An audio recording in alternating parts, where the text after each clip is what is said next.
Случвало ли се да гледаме някой човек и да си кажем: този просто има късмет, но дали е просто сляпа случайност или има нещо повече? Повечето хора си мислят, че успехът е като лотария. Или печелиш, или не. Ами, ако тази идея е напълно погрешна, какво ако късметът не е нещо, което просто ни се случва, а нещо, което ние сами създаваме стъпка по стъпка? Ето това е крайната цел, нали? Не да разчитаме на някакъв шанс 1 на милион, а да се превърнем в такъв човек, за когато успехът е почти неизбежен, без значение от обстоятелствата. Идеята е буквално да извадим случайността от уравнението на успеха. И така, ето го и нашият план. Ще разгледаме 4 вида късмет. Представете си ги като една стълба. Започваме от най-ниското стъпало – чистата случайност, която не можем да контролираме, и ще се изкачваме нагоре, докато стигнем до нивото, на което късметът вече не е шанс, а пряк резултат от това, кои сме. Добре, първата и може би най-важна стъпка е да си сменим чипа. Вместо пасивно да стоим и да чакаме късмета да ни удари, фокусът се измества. Вече не става въпрос за това да имаш късмет, а за това да станеш човек, който привлича и създава възможности. И така, ето и цялата рамка. Тези 4 вида късмет се надграждат един върху друг. Започваме от слепия шанс, от хвърлянето на зарове. След това, с много движение и работа, започваме да се катерим по стълбата, превръщаме случайността в нещо контролирано, докато не стигнем самия връх. Хайде да започнем с първите 2 вида. Тези, които най-често имаме предвид, когато кажем късмет. Това са пасивните форми, където случайността, нека си го кажем, играе главната роля. Това е, чистият, нефилтриран, сляп късмет. Да се родиш на определено място, да спечелиш от тотото.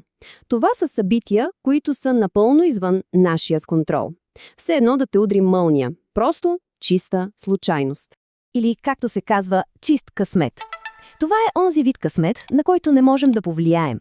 И да, хубаво е, когато се случи, но не можем да градим нищо стабилно и дългосрочно върху него.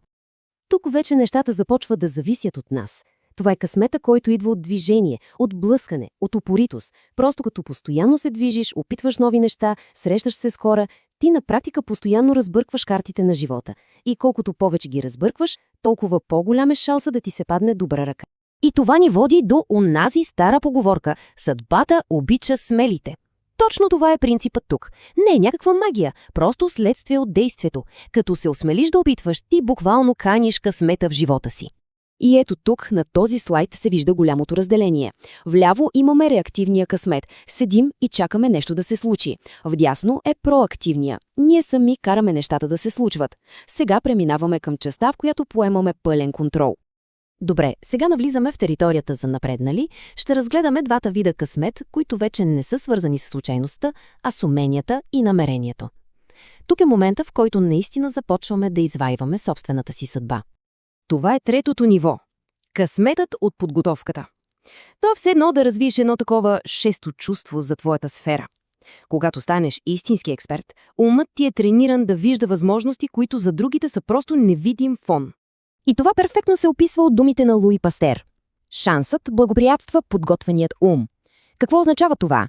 Че с учене и практика не създаваш късмета от нищото, а се поставяш в идеалната позиция да го сграбчиш, когато мине покрай теб. И стигаме до върха на пирамидата. 4-тия, най-могъщия вид късмет. Тук играта се обръща на 180 градуса. Вече не ти преследваш възможностите, те преследват теб. Ставаш толкова уникален и толкова добър в това, което правиш, че възможностите са привлечени към теб като от магнит. Тази аналогия е просто перфектна. Представете си, някой случайно намира потънало съкровище. Това е неговият сляп късмет, първият вид. Но, когато този човек трябва да намери някой, който да го извади, той търси теб, най-добрият дълбоководен водолаз в света. Това вече е твоят късмет. Късмет, който е изграден с репутация и уникални умения. И така стигаме до кулминацията. На това най-високо ниво късмета вече не е случайност. Той се превръща в естествена, почти неизбежна последица от човека, в когото сме се превърнали, и от репутацията, която сме си изградили. Този цитат улавя същината и като се замислим е точно така. В крайна сметка характерът, който изграждаме ден след ден, се превръща в чертежа на нашата съдба. Възможностите, които ни се отварят, са просто отражение на това, кои сме. Ето тук се крие голямата тайна. Когато изграждаш нещо свое върху автентичност, ти на практика излизаш от състезанието. Защо ли? Ами защото никой не може да те победи в играта да бъдеш себе си. И точно тази уникалност прилича възможности, до които никой друг просто няма достъп. И това ни води до един много прост, но и много силен извод. Ако правим същото, което правят всички останали, ще получим същите резултати. За да постигнем изключителни резултати, трябва да се осмелим да бъдем различни. Уникалният характер е билетът към уникалния успех.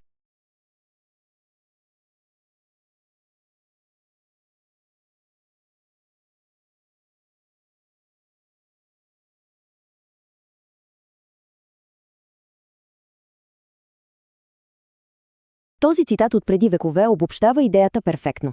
В край на деня, това, което наричаме съдба, често пъти е просто богатството, което ние самите сме си изковали с нашите действия и с нашият характер. Ние сме архитектите. И така, в крайна сметка, истинският въпрос не е как мога да имам повече късмет. Въпросът, над който си струва да се замислим, е какъв уникален характер се изгражда, така че късметът да се превърне не в случайност, а в неизбежна дестинация.